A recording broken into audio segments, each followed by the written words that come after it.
The last voice I ever expected to hear was the one that saved my life from a nightmare I never saw coming. I was 28, a woman named Clara, little more than a collection of habits and memories, living in a city that felt too big for the small-town girl I still was at heart. My life was a neat, predictable sequence of work, sleep, and the quiet hum of loneliness that settled in my apartment each night. But the most important part of my day, the one ritual I never broke, happened every single night without fail. Before I let sleep pull me under, I would play a voicemail. It was 10 years old, a digital relic from a time when phones had visible antennas and screens were the color of a sickly green. The message was for my grandmother, the one who had raised me, whose laughter still echoed in the hollows of my memory. She had passed away a week after leaving it. The message itself was nothing special, just her voice, a little crackly, warm like a sunbeam through a dusty window. "Hi, sweetie, just calling to say I love you. Call me back when you get this." Simple, mundane, but to me, it was the sound of home, of safety, of a love that had been the bedrock of my entire existence. I would close my eyes, press the phone to my ear, and for 30 seconds, she was there with me. The scent of her lavender perfume, the feel of her soft, wrinkled hand in mine, it all came rushing back. It was my anchor in a life that often felt adrift. Tonight, however, felt different. A storm was brewing outside, not just in the sky, but in my chest. A restless, prickling energy I couldn't shake. I had spent the day sorting through a box of her old things my mom had sent, a chore that was both a joy and a form of exquisite torture. I'd found her favorite teacup, delicate and chipped, and a worn-out paperback with her notes in the margins. The grief, usually a dull ache, was sharp and fresh tonight. I needed to hear her voice more than ever. I picked up my phone, my thumb hovering over the familiar icon. But before I could even touch the screen, the phone lit up on its own. The screen glowed with an eerie, cold light in the darkened room. My heart gave a little skip. A glitch, I told myself. These things happened. Phones got old. Software got buggy. I tried to turn it off, but the screen was frozen, locked on the voicemail menu.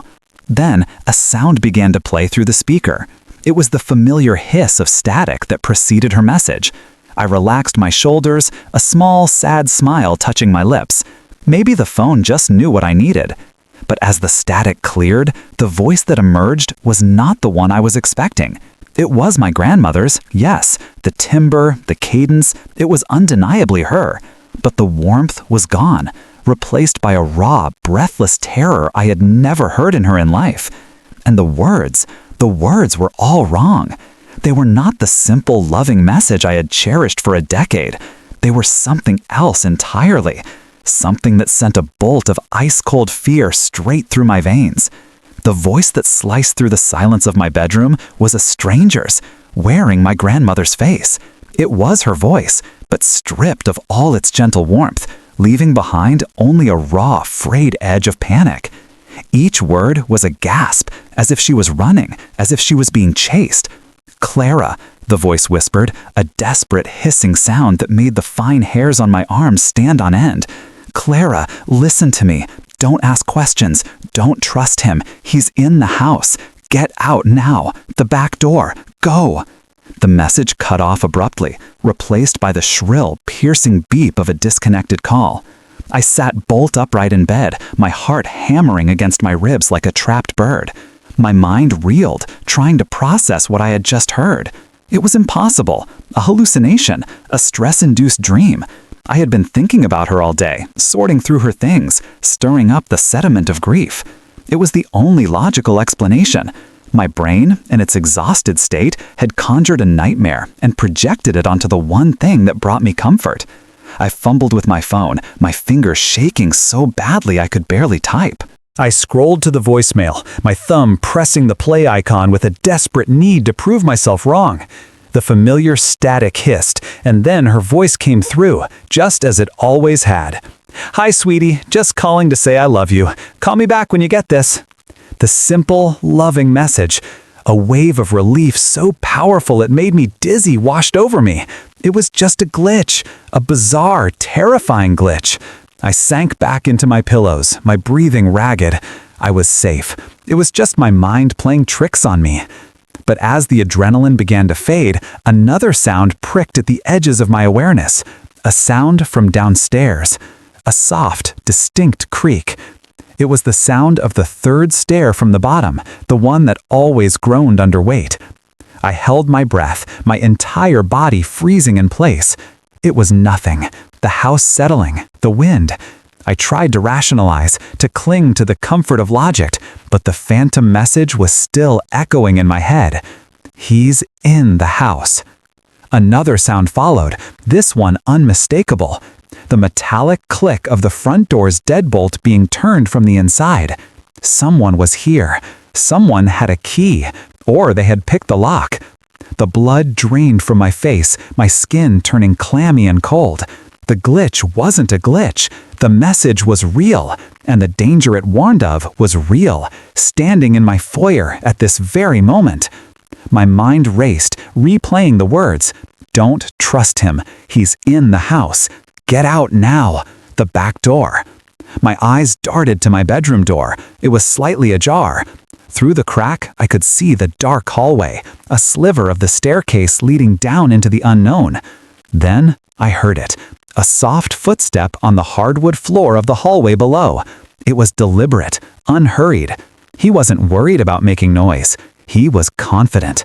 He was hunting, and I was his prey. The sound of that single, unhurried footstep shattered the illusion of safety my bedroom had always provided. It was no longer a sanctuary. It was a trap, a corner of a cage with only one way out. My body was paralyzed, a statue of pure terror. But my grandmother's voice screamed in my head, a lifeline in the rising tide of panic. Get out now, the back door. That was the instruction, my only hope. Moving with a slowness that was agonizing, I slid my legs out from under the covers. My bare feet touched the cold wood of the floor, sending a shock through my system. Every creak of the floorboards, every rustle of my pajamas sounded like a gunshot in the suffocating silence. I could hear him moving around downstairs now, a soft shuffling sound, like he was examining things, searching for something. Or someone. I knew I had only seconds. I couldn't go for the front door. That was where he was. The stairs were a death trap. That left the back door, the one that led to the small, overgrown backyard. I never used it. It was always locked, the key hidden somewhere in the jumble of a junk drawer in the kitchen. A plan, fragile and desperate, began to form in my mind. I had to get to the kitchen, find the key, and get out. I slithered off the bed, crouching low to the ground. I peered through the crack in my bedroom door. The hallway was empty, a dark tunnel leading to the top of the stairs. I could see a sliver of light from downstairs. The beam of a flashlight sweeping across the living room wall. He was methodical. This wasn't a random break-in. This was personal. Taking a deep, shuddering breath, I pushed the door open. It swung inward with a low, groaning protest that made my heart stop. I froze, listening, my ears straining for any sign that he had heard. The shuffling from downstairs continued, unchanged. He hadn't heard. I crept out of my room, staying low, my hand trailing along the wall for balance. Each step was a carefully calculated risk. I reached the top of the stairs and peered over the banister. I couldn't see him, but I could hear him in the living room, moving furniture. He was looking for something. I turned away from the stairs and began to move down the long hallway towards the kitchen. The back door was my only escape route, just as she had said. I reached the kitchen doorway, my heart pounding so hard I thought it would burst from my chest. The kitchen was dark, a mess of shadows. I remembered the junk drawer, the one by the sink, a chaotic graveyard of old batteries, pens that didn't work, and miscellaneous keys. I scrambled towards it, my hands fumbling with the handle. I pulled it open, the sound of the sliding metal unnaturally loud. I rummaged through the contents, my fingers closing around a dozen different keys, none of them the right one. Then I saw it, a single old-fashioned brass key hanging on a small hook just above the counter, right by the back door. It was always there. I had forgotten. I grabbed it, my hands trembling so violently I could barely fit it into the lock. I turned it, the heavy tumblers groaning into place. I pulled the door open, a rush of cool, rain-scented air hitting my face. I was almost free. I stepped out into the darkness of the backyard, the wet grass squishing between my toes. I had made it. But as I turned to close the door quietly behind me, I heard a new sound from inside the house, the creak of the kitchen floorboards. He was coming. He had heard me. I didn't hesitate. The sound of his footsteps in the kitchen was the starting pistol for a race I hadn't known I was running. I burst from the doorway, not even bothering to pull the door shut behind me. The backyard was a labyrinth of shadows in the stormy night, the overgrown shrubs and forgotten lawn furniture looking like monstrous shapes in the gloom. I was barefoot, in thin cotton pajamas, completely exposed to the elements and to the man who was now surely coming after me. I scrambled across the wet lawn, my feet sinking into the mud, the cold shocking my system into a state of hyper-awareness. I could hear the back door slam open behind me, a violent, angry sound. He was out. I didn't dare look back. I could feel his presence, a malevolent force closing the distance between us. My only thought was to get to the neighbors, to the house next door, where a single light burned in a window like a distant star. I vaulted over a low hedge, the scratchy branches tearing at my skin, and landed in their driveway. The gravel bit into the soles of my feet, but I didn't feel the pain. All I felt was the primal, all-consuming terror of the hunted. I reached their front door, my fists pounding against the wood, a frantic, rhythmic drumbeat of desperation. "Help me! Please, help me!" I screamed, my voice raw and hoarse. A light flicked on inside, and a moment later, the door was opened by a bewildered elderly man in a bathrobe. I collapsed into his house, a sobbing, incoherent mess, pointing back towards my own home. He didn't ask questions. He just shut the door, locked it, and handed me a phone. The police were there in minutes, their flashing lights painting the rain-streaked windows in strokes of red and blue. I sat, wrapped in a blanket, a cup of hot chocolate trembling in my hands as I gave my statement. I told them everything, the voicemail, the strange message, the man in my house. I could see the skepticism in their eyes, the grief, the stress, the 10-year anniversary of my grandmother's death. It all painted a picture of a woman on the verge of a breakdown, a hallucination. They were polite, but I could tell they thought the intruder was a figment of my imagination. But then, an officer came back from my house. His face was grim. He confirmed the signs of a forced entry at the front door. The back door was standing open. My house had been breached. I wasn't crazy. I was almost a victim. The investigation shifted into high gear. They found footprints in the mud, both in my backyard and the neighbors. But the intruder was gone. He had vanished into the night. The most chilling part, the officer told me, was that he hadn't taken anything. No electronics, no jewelry. It was as if he wasn't there to rob me. He was looking for something else, or someone. The next day, a detective came to the neighbor's house to follow up. He sat with me, his expression serious, and showed me a sketch. It was a composite drawing based on a description from another neighbor who had seen a man lurking in the area earlier that day. As my eyes focused on the face on the paper, my blood ran cold. It was a face I knew, a face from my own life. It was Mark, the quiet, unassuming IT guy from my office. Seeing Mark's face on that detective sketch was like being plunged into ice water. Mark, the man who always held the elevator for me, who remembered how I took my coffee, who seemed so harmless, so forgettable. The man who had asked me just last week if I was still in touch with my family, if I had any old family heirlooms. The questions, which I had dismissed as awkward small talk, now took on a sinister, predatory light. The police were immediately interested. They brought him in for questioning, but he had an alibi, a rock-solid one. He'd been at a movie with friends, complete with ticket stubs and credit card statements. He claimed he had no idea why I would pick him out of a lineup, expressing a baffled concern that was so convincing it was terrifying. The police had to let him go. Without proof, they had nothing. But I knew it was him. The message from my grandmother echoed in my mind again, a new layer of meaning revealing itself. Don't trust him. It wasn't just a warning about a random intruder. It was a warning about a specific person, a person I knew. But how? How could my grandmother, who had been dead for 10 years, have known about Mark? The connection was impossible, a bridge across a decade of time. Unless the connection wasn't through me. Unless it was through her. I left the safety of my neighbor's house and went to stay with my mother, but I couldn't rest. The question gnawed at me, a relentless hunger for the truth. I spent hours in my childhood home, digging through boxes of my grandmother's belongings, the same ones I had been sorting through the night of the attack. I was looking for a link, a thread, anything that could connect her to Mark. I went through old photo albums, her address book, stacks of letters tied with faded ribbon. Nothing.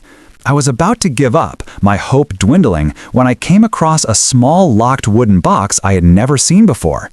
Tucked inside her old Bible, I found the key. Inside the box was not jewelry or trinkets, but a collection of newspaper clippings and a small leather-bound diary. The clippings were all from the local paper, dated over 20 years ago. They were about a business scandal, an investment firm that had collapsed, ruining hundreds of people. The man at the center of it all, a man named Arthur Bingham, had vanished before he could be arrested, leaving behind a trail of debt and broken lives. And in one of the photos, standing just behind Arthur Bingham, was a younger version of Mark. It was his father. My grandmother's diary confirmed it. She had been one of the people who lost money in the scam.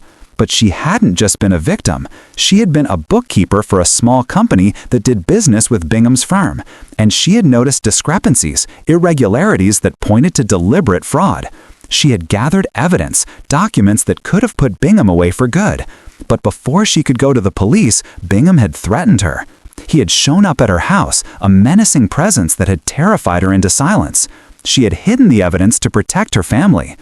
The final entry in the diary, dated just a week before she died, sent a chill down my spine. It read, "He has a son. I saw him today, watching the house. He has the same eyes. I fear this isn't over. I fear for my Clara 10 years from now." She had known. She had known the danger would come for me. My grandmother's diary was a revelation, a message from the past that explained the present. She hadn't just been a victim of a financial crime, she had been a silent witness, a keeper of a dangerous secret. And her premonition, her fear for my future, was so specific it was breathtaking. She had hidden the evidence, the documents that could expose the Bingham family, and she had done it so well that no one, not even her own family, had found it. But where? The diary gave no clues. I scoured her belongings again, this time with a new purpose, looking for a hiding place, a secret compartment. I checked the loose floorboards in her old room, the hollows inside old books, the backs of picture frames. Nothing. I was beginning to despair, to think the evidence was lost forever, when I remembered the locked box. I had been so focused on the diary and clippings, I hadn't examined the box itself. I ran my fingers over the worn wood, pressing on the carvings, feeling for any give. And then I found it, a small, almost invisible notch on the bottom. I pressed it, and a tiny hidden drawer sprang open. Inside was a single, old-fashioned brass key and a note in my grandmother's elegant script. "For my Clara, if you're reading this, my fears have come true. This key opens a safety deposit box at the First National Bank. The number is written on the back. Be careful, my love. The truth is a heavy burden." The next morning, I went to the bank, my heart a frantic drum against my ribs. I felt like a character in a spy movie, accessing a secret that had been waiting for me for 10 years. The bank manager, a stern woman with glasses perched on her nose, led me to the vault. I opened the box with the key, my hands trembling. Inside was a thick manila envelope. I didn't open it there. I took it and left, feeling the weight of it in my bag, the weight of a truth that could destroy lives. I decided to go to the police, to hand it over and let them handle it. But as I walked out of the bank, my phone rang. It was a blocked number. I hesitated, then answered. A voice, smooth and calm, spoke on the other end. It was Mark. "I know you have it, Clara," he said, his voice devoid of its usual awkwardness. It was cold, calculating. "My father wasn't a criminal. He was a visionary who was betrayed. People like your grandmother ruined him. I've been looking for that evidence for a long time. I knew you'd eventually lead me to it. He had been watching me. He had followed me. My blood turned to ice. Meet me at the old storage facility on Route 9, he continued. Unit 113. Come alone. If you don't, or if you involve the police, I can't be responsible for what happens to your mother." The line went dead. He had my mother. I was trapped. I drove to the storage facility, a sprawling, desolate complex of metal garages on the edge of town. I found Unit 113, the heavy metal door slightly ajar. I knew it was a trap, but I had no choice. I pushed the door open and stepped inside the dark, cavernous space. The door slid shut behind me with a deafening clang, and I heard the click of a lock. Mark stepped out of the shadows, a look of grim determination on his face. He wasn't here to talk. He was here to silence the past and me with it. He backed me into a corner of the storage unit, his eyes fixed on the envelope in my hand. There was no escape. I was cornered, the cold metal wall of the storage unit pressing against my back. Mark stood before me, a silhouette in the dim light filtering from a high, grimy window. The air was thick with the smell of dust and abandonment. He didn't need to speak. His intentions were clear in the tense set of his jaw, the cold, focused look in his eyes. He wanted the envelope. He wanted to erase the final piece of evidence that would tarnish his family's name and expose the lies he had built his life upon. He took a step closer, his hand outstretched. I clutched the envelope to my chest, the paper crinkling under my grip. This was it, the end of the line. My grandmother's warning, her desperate message from beyond the grave, had brought me here, to this final, terrifying confrontation. I thought of her strength, her foresight. She had done everything she could to protect me, even from the grave. I wouldn't let her sacrifice be in vain. But as I prepared to make a final, desperate stand, a new sound cut through the tense silence. The high-pitched whine of the storage facility's main gate rolling open, followed by the wail of multiple sirens growing closer. Mark's head snapped towards the sound, his calm composure shattering in an instant. He looked at me, his eyes wide with a dawning, horrified realization. He had been outmaneuvered. When I had left the bank, I hadn't just gone to my car. I had ducked into a nearby coffee shop and called the detective, the one who had shown me the sketch. I told him everything, the key, the safety deposit box, Mark's call, the threat against my mother. I had given him the address of the storage facility, my voice shaking but my resolve firm. I had walked into the trap, but I had made sure the police were walking in right behind me. The heavy metal door of the storage unit was suddenly thrown open with a deafening crash, flooding the space with brilliant white light. "Police, hands in the air!" a voice boomed. Mark froze, a look of utter defeat on his face. He slowly raised his hands, the fight gone out of him. As they led him away in handcuffs, I saw my mother being escorted by a female officer, safe and unharmed. They had gotten to her first. It was over. In the weeks that followed, the full story came out. The documents in the envelope were the definitive proof of Arthur Bingham's fraud, and they also contained evidence that Mark had been actively searching for and intimidating anyone who might have known about the hidden files. He was charged not only with obstruction of justice and conspiracy, but with my home invasion and attempted kidnapping. The mystery of the voicemail, however, remained. A tech expert working with the police finally found an explanation. My grandmother, ever the meticulous planner, had been worried about the digital age. She had used a new, at the time, feature on her phone carrier system to create a conditional message. It was a failsafe. She had recorded a second hidden message, the warning, and had set it to be triggered if my phone number was ever accessed from an unregistered device, a common tactic for private investigators, or, in this case, a tech-savvy stalker like Mark. He had likely been trying to track my location or hack my voicemail for weeks, and on that fateful night, he had finally tripped the digital wire my grandmother had laid a decade ago. It wasn't a ghost. It was something better. It was her love, her intelligence, her foresight, encoded into a system that had waited patiently to protect me. Now, when I play the voicemail, I play the original message, the simple, loving, "Hi, sweetie, just calling to say I love you." It's no longer just a memory of a loss.